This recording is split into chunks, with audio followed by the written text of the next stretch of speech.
কালকে রেস্ট নেওয়ার পরে আমি আর লিটন আজকে যাচ্ছি বিষ্ণুপুর বাঁকুড়া। কালকে আমাদের ম্যাচ।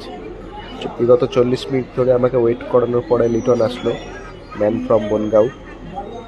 তো আরিয়া স্পোর্টসের টিম আজকে দীঘা খেলছিল, তোরা ওখান থেকেই চলে গেছে বিষ্ণুপুরে। তো আমি আর লিটন যাচ্ছি এখন। লিটন আমাকে নিয়ে খুব আড্ডা মারছিল, কারণ ও দেখাচ্ছিল যে আমি কত লাগেজ নিয়েছি।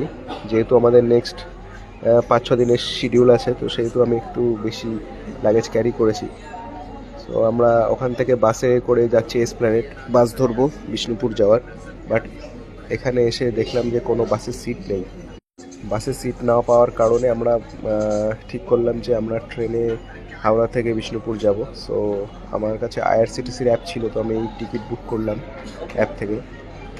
এখানে হাওড়াতে আসলাম। লিটন তো আগেই খেয়ে এসেছিল। লিটন বললে এখন হালকা কিছু খাবে, আর আমি তো ডিনার করব। সেই জন্য আমরা ফুড প্লাজাতে গেছিলাম খাওয়ার জন্য। আমাদের ট্রেন 11টা 35, যেটা সকাল 3:30তে বিষ্ণুপুর ঢুকবে।